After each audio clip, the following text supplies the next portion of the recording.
उसमें से India number 1 पे है और पाकिस्तान नंबर 2 पे है। इंडिया की आबादी को 150 करोड़ है और पाकिस्तान की आबादी सिर्फ 25 करोड़ है, तो उस रेशो से तो पाकिस्तान ही आगे हुआ।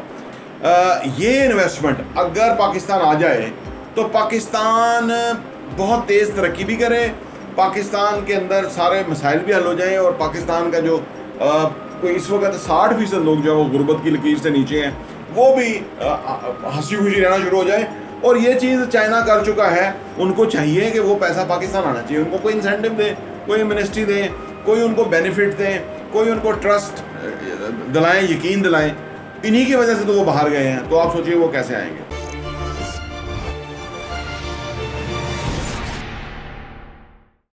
बिस्मिल्लाहिर्रहमानिर्रहीम, अस्सलाम वालेकुम रहमतुल्लाहि व बरकातुहू। मेरा नाम अहमद अकील है, आप देख रहे हैं प्रॉपर्टी टीवी। पाकिस्तानी कौम बड़ी दयालु कौम है। हमने PIA था हमारा, तो हमने जो है ना मुख्तलिफ एयरलाइंस बनाई और उनको हमने कामयाब कर दिया। तो वो कामयाब है, चल रही दुनिया के अंदर, और हमारी एयरलाइन तबाह है। दुबई के अंदर इन्वेस्टमेंट का मामला शुरू हुआ तो पाकिस्तान इस वक्त दुनिया में दूसरे नंबर पे है कि जिनकी सबसे ज़्यादा इन्वेस्टमेंट दुबई में है, पाकिस्तान की। और टोटल इन्वेस्टमेंट जो है उसका अंदाज़ा एक रिपोर्ट के मुताबिक तकरीबन $450 अरब दुनिया के लोगों ने वहाँ पे इन्वेस्ट किया हुआ, जो प्राइवेट इन्वेस्टमेंट है। उसमें से इंडिया नंबर 1 पे है और पाकिस्तान नंबर 2 पे है। इंडिया की आबादी को 150 करोड़ है और पाकिस्तान की आबादी सिर्फ 25 करोड़ है, तो उस रेशो से तो पाकिस्तान ही आगे हुआ। अब सवाल ये पैदा होता है कि पाकिस्तानी अपने मुल्क को छोड़ के वहाँ जाके इन्वेस्ट कर रहे हैं, ठीक है, अपने फ़ायदे के लिए वो इन्वेस्ट कर रहे हैं, उनको ज़्यादा फ़ायदा है। तो वो पाकिस्तान में उनको फ़ायदा पहुँचाना किन की ज़िम्मेदारी थी, उन्होंने क्यों फ़ायदा नहीं पहुँचाया? और ये जब ये रजीम चेंज हुआ था, ये 2022 की बात है, तो सिर्फ 2022 ही में एक साल में $12 अरब जो है वो बाहर गया, ये ऑन रिकॉर्ड है।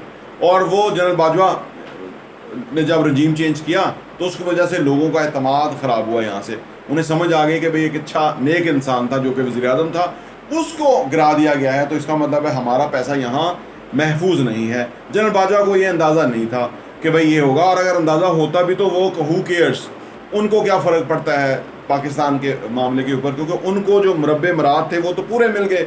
वो गिन के लेके कोई ऑस्ट्रेलिया चला गया, कोई दुबई चला गया, कोई कहाँ चला गया, और पाकिस्तान जहाँ था उससे भी नीचे गिर गया। ये बदकिस्मती है। मैं आपको बताऊं कि पाकिस्तानी और पाकिस्तान इतना बदबख्त मुल्क है कि इधर वो कहते हैं घर को आग लग गई घर के चिराग से। ये हमें 75 सालों से होता आया है। कभी ज़ियाउल्लाह का आ गया, कभी बाजवा आ गया, कभी कोई आ गया, कभी कोई आ गया, और उनको कुछ पता नहीं था और उन्होंने इस मुल्क के साथ खिलवाड़ किया। तो बाद में उनका अंजाम भी बुरा हुआ, लेकिन पाकिस्तान ने बहुत सफ़र किया। दुबई के अंदर पाकिस्तानियों की दूसरे नंबर पे इन्वेस्टमेंट है, इतनी हैवी इन्वेस्टमेंट है।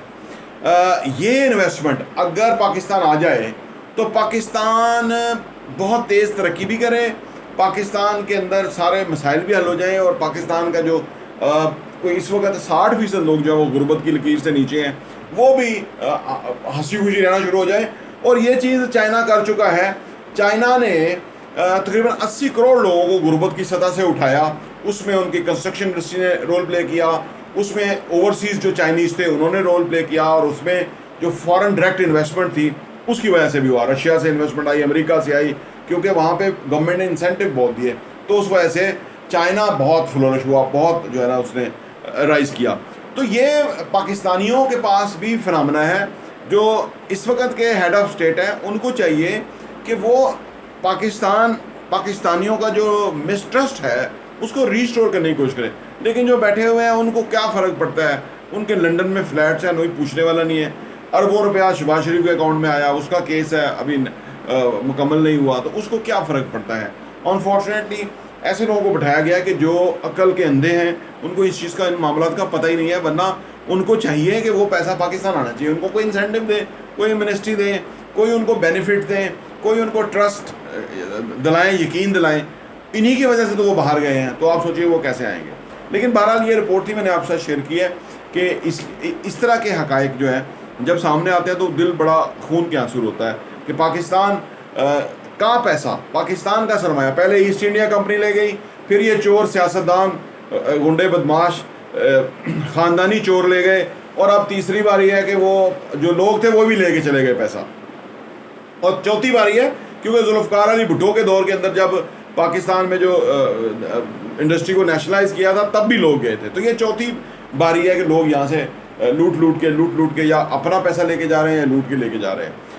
किसी को कोई फ़र्क नहीं पड़ता। उसकी वजह है कि बेहिस ख़ानदानी लोग हैं, कि जो ख़ानदानी बेहिस है, कि जिनको लानतें पड़ी हुई हैं, जिनको बदवाएँ भी जिन पे असर नहीं लोगों की खा रही बदकिस्मती से। और ऐसे बुरे लोग भी होते हैं, फ़िरौन क़ुरौन ये भी ऐसे ही थे, बड़े बड़े उनके साल हुक्मरानी के थे, बड़ा बड़ा उन्होंने दहशत फैलाई, बड़ा बड़ा उन्होंने लोगों का नुकसान किया, फिर एक बुरी मौत मरे, अंजाम बुरा हुआ, तारीख़ में बहुत बुरी तरह से लिखे गए और इबरत का निशान अल्लाह ताला ने बनाया। आज के फ़िरौनों को भी कभी इंशाल्लाह इबरत का निज़ाम इबरत का जो है ना वो एक सिस्टम होगा। लोग इनको देखेंगे आने वाले वक्त में और इन पर थूकेंगे कि इतने गंदे और गलीस लोग थे कि जिन्होंने मुल्कों को नुकसान पहुंचाया। दुख इस बात का है कि हम सुबह शाम पाकिस्तान में इन्वेस्टमेंट लाने की बात करते हैं, जब हमें पता लगता है कि इतने बुरे स्टैट्स हैं कि दुबई के अंदर यहाँ से पैसा जा के वहाँ पे इन्वेस्ट हो रहा है, हालांकि वहाँ पे 1 बेड अपार्टमेंट जो है वो 12-15 करोड़ रुपए का है। आप सोचिए। और इनको जो हमारे जो इन्वेस्ट किया उनको क्या मिलता होगा, वो एक अलग कहानी है। और वो कब तक मार्केट रहती है, क्योंकि वो आर्टिफिशियल मार्केट है। 4-5 करोड़ लोग वहाँ पे बमुश्किल हैं और वो उसमें से मैक्सिमम ओवरसीज़ हैं, बाहर के मतलब मुल्कों से गए हुए हैं, और उन्होंने कभी वापस आए तो उसका क्या होगा अंजाम, तो वो तो खैर एक अलग बात है। लेकिन वो जो हुक्मरान हैं वो एक तो मुहिब वतन भी हैं, अपने मुल्क के साथ अक्लमंद भी हैं, और वो कोई इंसाफ पसंदी पे भी चलते हैं। इसी वजह से तो दुनिया वहाँ पैसा ले लेके जाती है ना। अगर उन्हें पता हो कि हमारे हुक्मरान जैसे चोर ठग बैठे हैं तो वो वहाँ भी ना लेके जाएं। लेकिन ये एक दुख भरी कहानी है जो मैंने आपके सामने पेश की है। प्रॉपर्टी टीवी देखने का बहुत बहुत शुक्रिया।